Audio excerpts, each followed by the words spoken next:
esta mañana. Amén. Qué tiempo tan especial, cuánto nos gozamos en la presencia del Señor. Qué bueno poder tener estos tiempos de alabanza, tiempos de adoración, tiempos de sentir la presencia del Señor. En esta mañana vamos a meditar en la palabra del Señor. ¿Cuántos vienen con hambre de su palabra? Amén. ¿Cuántos vienen con sed de su palabra? Hoy, quienes necesitan una palabra que sea confirmada de parte del Señor. Amén. Y dispongámonos en esta mañana a poder meditar y que sea la palabra hablando con esos principios que el Señor ha establecido. Así que le invito a que en esta mañana abramos en uno de los evangelios y vamos a ver una de las historias en las que Jesús interviene. En esta mañana he llamado a la palabra que el Señor colocó en mi corazón, la he llamado en el camino, así la hemos llamado. Y vamos a abrir el evangelio de Lucas capítulo 17.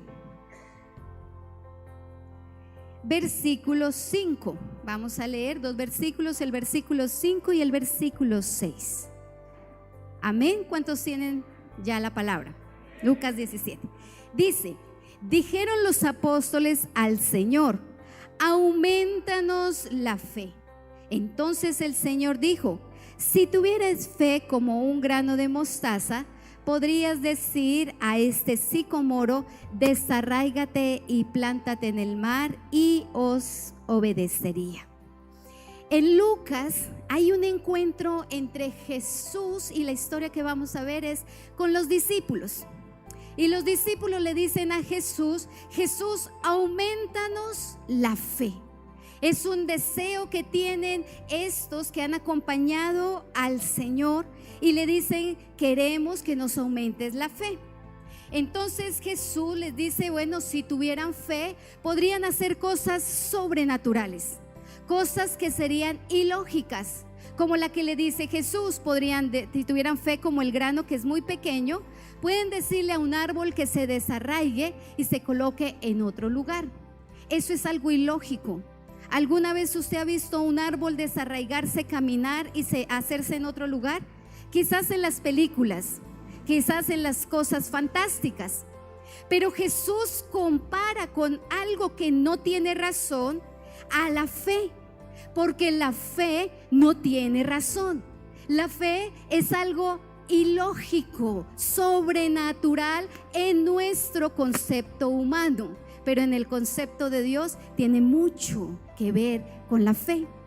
Y por eso hay una historia a la que he llamado en el camino, que está ahí. Porque después de que Jesús, los discípulos le piden a Jesús aumentar la fe, dice que después de una serie de enseñanzas, el versículo 11, que es en el que vamos a meditar, dice que Jesús, yendo a Jerusalén, pasaba entre Samaria y Galilea. Jesús tenía un destino. ¿Cuál era el destino? Allí Lucas nos dice: ¿para dónde iba Jesús? Para Jerusalén. Y venía entre Samaria y Galilea. Es posible que venía de Galilea e iba a caminar a Jerusalén. Es decir, iba del sur, iba bajando hacia el norte. Yo miro a mi esposo, que es el que sabe más ubicación espacial. Iba de un lugar hacia otro.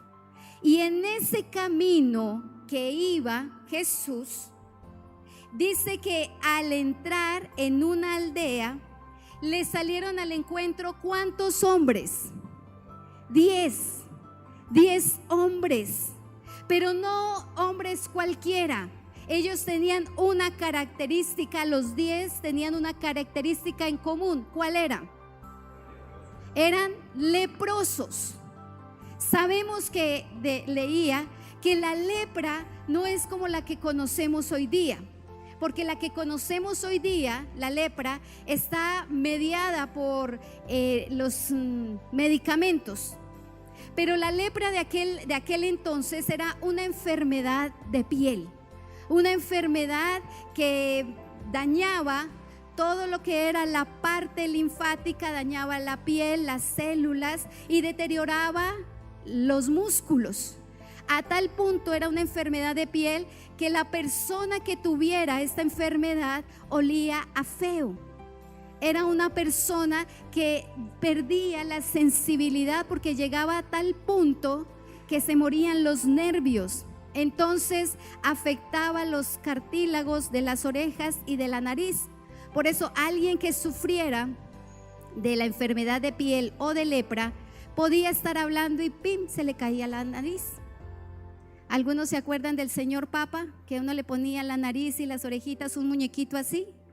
Algo así, se les caía las orejitas, se les caían la naricita, y era una enfermedad de piel que tenían no solamente uno, sino que tenían ¿cuántos? 10. Por ley, estas personas debían de vivir alejadas de la aldea, debían de vivir lejos de la zona social. Cuando alguien comenzaba con una rasquiña, tenía que mirar cómo iba su piel, y si algo tenía que ir al sacerdote, presentarse al sacerdote y demostrarle para que fuera el sacerdote. Eran como los médicos de esta enfermedad y les decía si era lepra o si no era lepra. Si era lepra, inmediatamente lo sacaban de la aldea. Inmediatamente, sin oportunidad de despedirse de la familia, de despedirse del trabajo, nada. Eran sacados. ¿Por qué? Porque se tenía que controlar y se tenía que cuidar a la demás población. Era una enfermedad que no solamente afectaba la piel de los brazos. Dice que la lepra quedaba en las orejas, en la nariz, en brazos, en la cara la desfiguraba y en la planta de los pies. En la planta de los pies, lo cual se dificultaba caminar. Son estos hombres con estas características de su enfermedad, la cual estaban juntos, pero encuentran en el camino a un Jesús que viene enseñando. Estos 10 leprosos escuchan que hay un Jesús que puede hacer algo por ellos. De manera natural no había nada que hacer por un leproso. La enfermedad podía durar de 5 a 10 años y los daños eran irreversibles. Si alguien que estaba enfermo de lepra se le caía su orejita, no era que volvían a nacer, quedaba así. Ahora, era un milagro que pudieran quedar sanos sin medicamento y sin ninguna asistencia. Estaban entonces ellos allí, y dice que al entrar Jesús a la aldea le salen estos 10 hombres leprosos, los cuales se pararon ¿dónde? Lejos. ¿A cuánto les gusta el rechazo social? ¿A cuánto les gustaría entrar a la iglesia y que nadie los salude? Que nadie se acerque. ¿A cuánto les gustaría? Bueno, a los melancólicos, pero aún hasta los melancólicos tenemos necesidad de que nos saluden. Estos hombres estaban alejados. Yo no me imagino a estos hombres de lejos viendo a Jesús y diciéndose el uno al otro: ese que va allá es Jesús, el que ha hecho milagros, el que ha sanado, el que ha liberado a mucha gente, porque la popularidad de Jesús se expandía. Pero si vemos, ellos se quedaron parados allá de lejos, mirando que Jesús iba por ese camino que los iba acercando cada vez más. Y dice que en el versículo 13, por favor, el primer punto dice: y alzaron la voz diciendo. ¿Qué dijeron estos hombres? Jesús, Maestro, ten misericordia. ¿De quién? Nosotros. Hay un gemido, hay un grito de estos leprosos para la única esperanza que tenían en su vida. Era una enfermedad que no tenía cura. Estaban destinados a vivir solos y olvidados, porque si no se acercaban a la aldea y no lo veían, la gente decía: quizás murió. No había cómo tener contacto físico. Solo entre ellos estaban ellos 10, pero no se podían tampoco tocar. Pero hay una acción de estos 10 hombres, y es que no se quedan parados de lejos. No se quedan solamente allá, así mirando y como, ay, qué rico, allá va Jesús, allá. No, estos hombres actúan en fe. ¿Y la fe cuál fue? Alzaron la voz para gritar, ay, ay, ay, ay, me duele. Ay, no, ¿qué es esto tan horrible? Ay, ¿quién me podrá ayudar? No, porque todavía no existía Chespirito, ¿cierto? Ahora, ¿quién podrá ayudarme? No.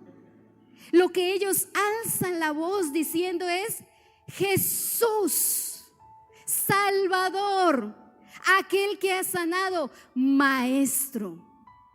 Pero este maestro que está aquí no es el maestro que conocemos de rabí, de intelectual, sino este es el maestro que era como el jefe, el patrón, como el dueño. Y le gritan: tú, Jesús, que eres el dueño de todo, ten misericordia de nosotros. Y ten misericordia es apelando a una de las características de Dios. ¿Quién es el único misericordioso? Dios. Porque es el único que nos ve en la condición que estamos. Es el único que puede tener sensibilidad, no nos juzga, sino es el único que perdona y puede levantar al que está caído. Esa es la misericordia de Dios. Que cuando pecamos usted y yo, que cuando nos olvidamos del Señor y por allí cuando estamos en situaciones imposibles, clamamos al Señor y dice que Él es un Dios misericordioso. Lamentaciones, el libro Jeremías escribe que en las mañanas se renuevan las misericordias del Señor. Así que para sus hijos las misericordias de Dios, ¿cuándo están? Todos los días, y como dice el pastor, son nuevas.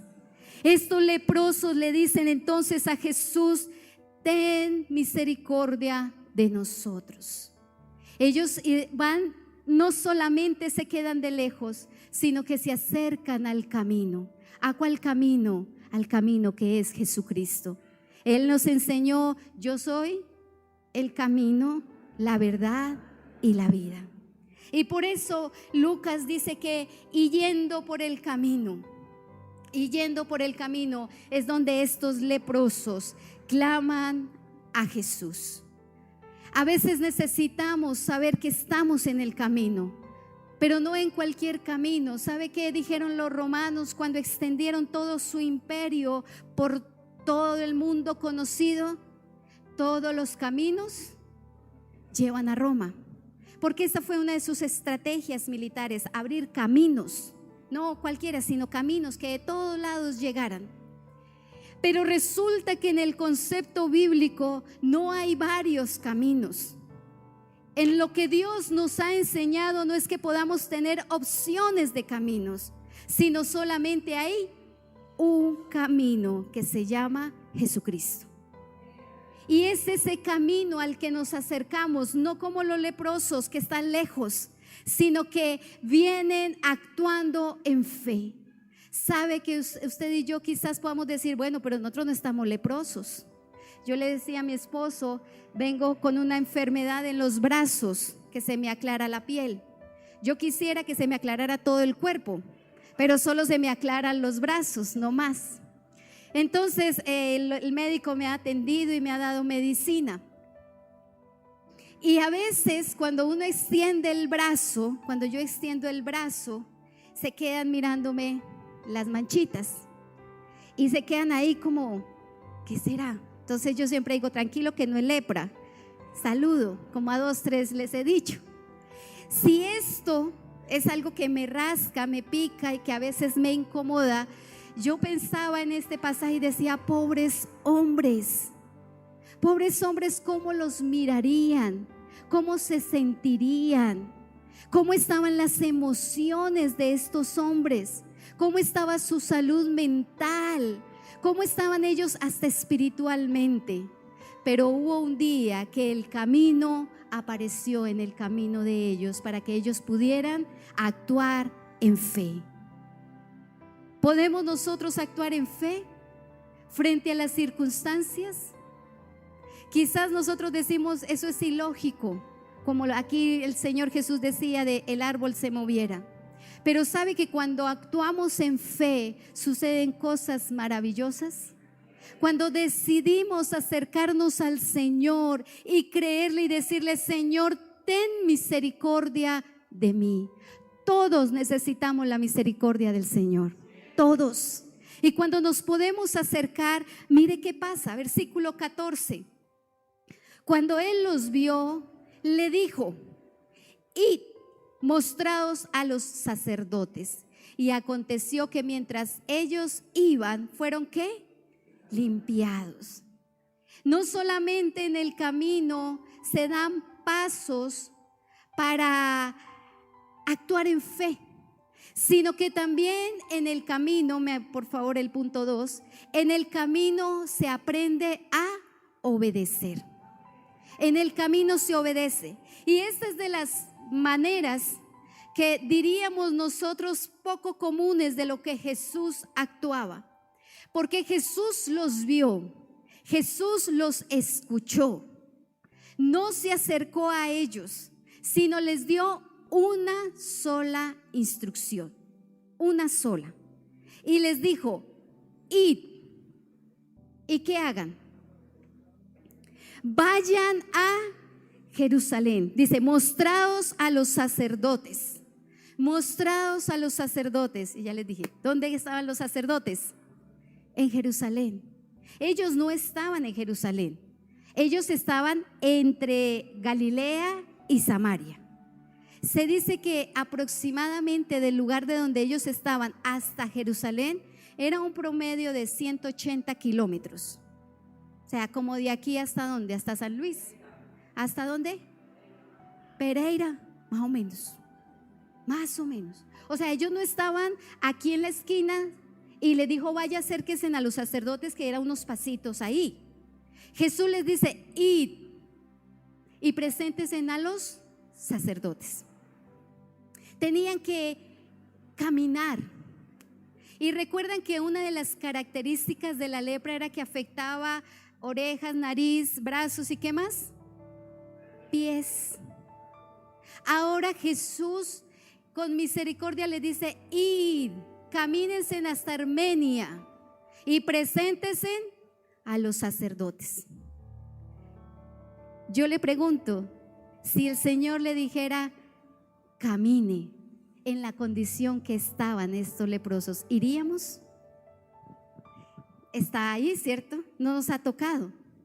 Y este id me sorprende porque este id tiene la misma forma escritural, la misma intencionalidad de Mateo capítulo 28, cuando Jesús le dijo, id, ¿a dónde? Por todo el mundo. Es la misma intención de una orden directa, inmediata, pero una orden con promesa. Porque si estos leprosos iban a donde los sacerdotes y se presentaban, quizás iba a suceder algo. Porque lo que Jesús está diciendo es, mostraos a los sacerdotes. Ahora estos leprosos podían pensar, ¿y qué vamos a mostrarle? Si ya nos dijeron que estamos enfermos, ¿qué les vamos a mostrar? Todavía no habían sido sanos, porque Jesús no dice, sean sanos, límpiense, miren cómo. No, Jesús simplemente les dice, vayan y muéstrense a los sacerdotes. Ahora, muéstrense a los sacerdotes era porque solo habían dos opciones. La primera, cuando usted iba y le decían que tenía lepra, y la segunda, para que le dijeran que ya no tenía lepra. Estos leprosos recibieron la instrucción de Jesús sin tener nada en las manos, tan solamente una orden, tan solamente una directriz, tan solamente una enfermedad que les dolería, y tan solamente era saber qué iba a pasar. Jesús, venimos por misericordia, y Jesús nos devuelve con una instrucción diciendo, vayan y caminen, vayan y muéstrense. ¿Creen que era un acto de fe? para estos hombres? Sí. Pero lo más sobresaliente que está en este pasaje es que ellos, a pesar de todo, ellos obedecen. Porque dice, y aconteció que mientras iban, ¿fueron qué? Limpiados. Ahora, no nos dice si el primer paso fue, no nos dice cuánto, si caminaron 80, si caminaron 30, 40 o si ya iban llegando, no sabemos en cuánto tiempo fueron sanos. Pero lo que sí sabemos es que ellos obedecieron, y mientras iban caminando, mientras iban obedeciendo la voz del Señor, mientras iban manteniendo la fe de que algo iba a suceder, entonces su enfermedad se iba limpiando. Pero ¿sabe qué es lo más hermoso que hay en de que iban siendo limpios? Es que la palabra que está ahí, quizás nosotros en nuestro castellano no lo comprendamos, pero la palabra que está ahí dice que no están solamente limpios y ya, sino que mientras iban caminando, la enfermedad se iba cayendo y lo nuevo que se les había perdido a ellos se iba restaurando. No nos dice si a los 10 se le cayeron la nariz y a los 10 no. Pero el término limpiar sí nos indica de limpieza, de quitar la enfermedad y de una restauración completa. Hasta aquí vamos 2 principios, iglesia. Caminar en fe, pero no tan solamente caminar, sino también obedecer. ¿Qué hay en tu vida? ¿Qué hay que le has pedido al Señor? Quizás misericordia. ¿Qué hay que tú le has dicho, Señor, esto es imposible? ¿Hay algo imposible para el Señor? Hubo una pregunta. Pues aquí hay una evidencia de que para el Señor no hay nada imposible. Que aunque no podamos ver lo que ha de venir, si vamos con fe, si sabemos cuál es la directriz del Señor y obedecemos mientras caminamos, algo sucede. Algo sucede. Dios obra de diferentes maneras, iglesia. Hoy estamos en una sociedad de consumismo. Y hasta en la fe se ha dado esta característica de consumir, de querer ver, de querer consumir fe, de querer consumir el día a día, del querer consumir cosas. Pues yo te cuento que el mensaje de la palabra no es consumir, sino que aumenta la fe y aumenta la vida en el Señor. Por esto, caminar firme en el Señor, caminar a pasos precisos, caminar en fe y en obediencia, veremos los milagros del Señor. Así lo creo para mi familia, para mi vida, para todo a mi alrededor. A las que son mamás y esos hijos están por allí, que les genera aquí el dolor, sigan caminando en fe, sigan creyendo. Pero ¿qué va a hacer el Señor? Es que si supiera en qué anda mi muchacho, mi muchacha. El Señor sabe en qué anda tu muchacho y tu muchacha, y Él lo limpiará y lo restaurará. ¿Cuántos creen esa palabra? Amén. ¿Cuántos creen esa palabra? Caminemos en fe y seamos obedientes. Aquí Jesús simplemente les dice: vayan y preséntense, porque los sacerdotes no iban a orar por ellos, los sacerdotes no les iban a hacer el milagro, los sacerdotes iban a ser los testigos directos del milagro del Señor, porque el que obra es el Señor. Por eso decimos, y acompáñeme un momento a Hebreos capítulo 1. Porque debemos de comprender qué es la voz del Señor. A veces queremos, y se me perdió aquí, queremos que el Señor haga tantas cosas. Pero yo quiero aquí que podamos nosotros leer en el capítulo 1, versículo 2 y 3. Dice así Hebreos: Y en estos postreros días nos ha hablado por el Hijo, a quien constituyó heredero de todo. Gracias, Nenita. Y por quien asimismo hizo el universo, el cual, quien Jesús, siendo el resplandor de su gloria y la imagen misma de su sustancia, y quien sustenta todas las cosas con la palabra de su poder. Ayúdenme a leer esta. Y quien sustenta, ayúdenme a leer, porque mientras la decimos, declaramos y creemos. Y quien sustenta todas las cosas con la palabra de su poder. Amén. Es la palabra del Señor la que sustenta y la que trae el milagro sobre nuestras vidas. Por eso necesitamos, a veces preguntamos y decimos, ¿por qué orar tanto? Otra vez orar. Ay, pastor, miércoles de oración, martes y jueves de oración, miércoles oración, jueves oración, viernes oración, sábado oración, domingo oración. ¿No saben hacer otra cosa? No sabemos hacer otra cosa, porque buscamos la presencia del Señor. Actividades, eventos, todo eso nos ayudan, pero la oración es lo único que nos fundamenta y nos sustenta. La palabra del Señor. Vienen las escuelas, y estoy dando como los anuncios, ¿no? Vienen las escuelas, la palabra del Señor, martes, miércoles, una serie hermosa que vamos a estudiar, domingo, porque la palabra es el poder del Señor para que la obedezcamos y veamos los milagros del Señor. Obedezcamos la palabra. Ahora, hay un concepto que no solamente se queda en el camino, que en el camino se avanza con fe, que en el camino se obedece, sino hay una acción que yo quiero rescatar en esta mañana. Y está en el versículo 15 y es el punto 3. Entonces uno de ellos, viendo que había sido sanado, volvió llorando, arrepentido. ¿Cómo volvió? ¿Sí me siguen? ¿Cómo volvió este hombre?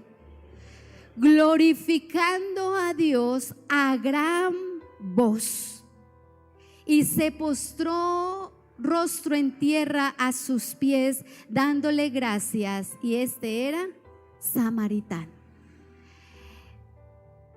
Fe, obediencia, pero sabe también que había en el corazón de este hombre gratitud.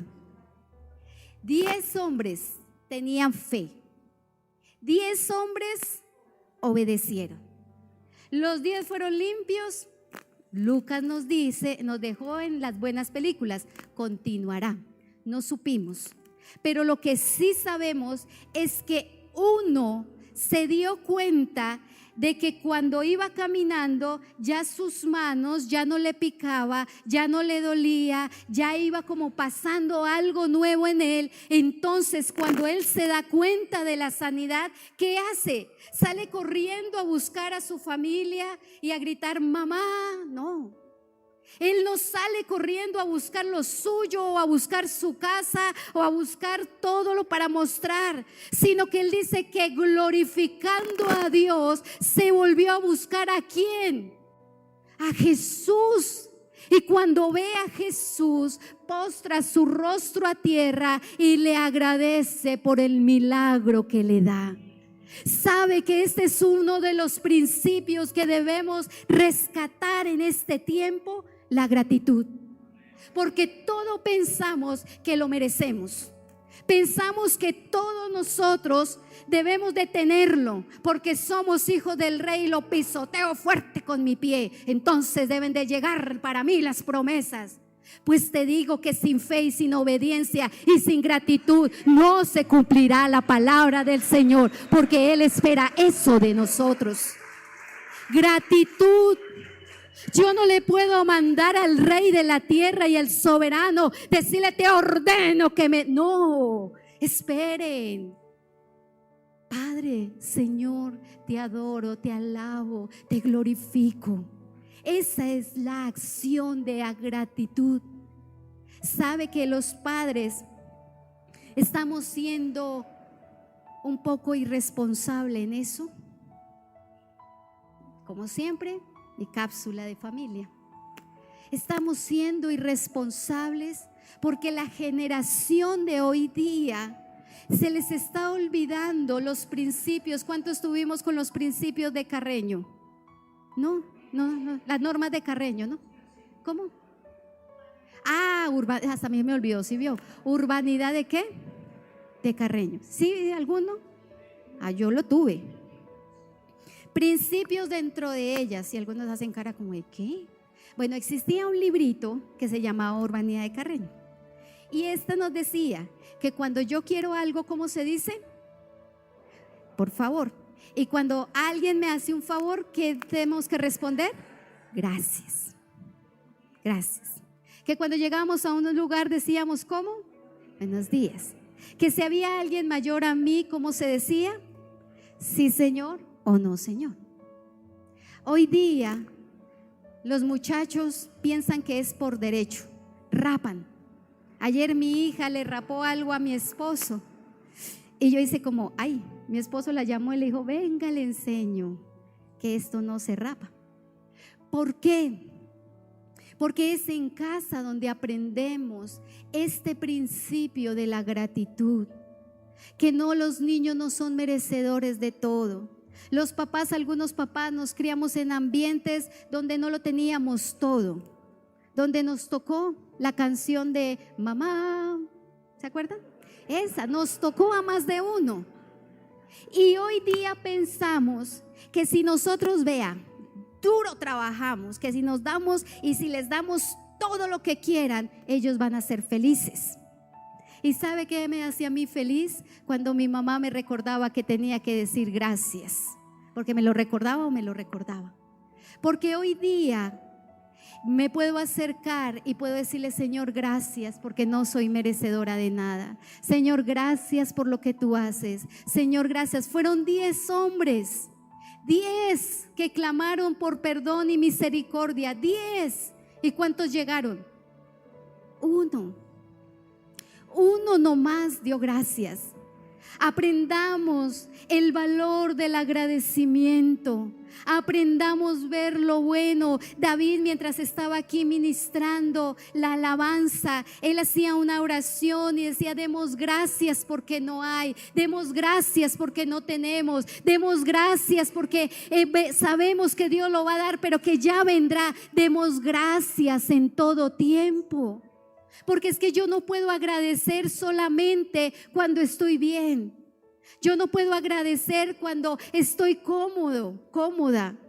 Aprendamos a agradecer aún las pruebas. ¿Alguien agradece por las pruebas? Yo a veces le digo, Señor, eso está difícil, pero gracias, porque esto me está moldeando el carácter.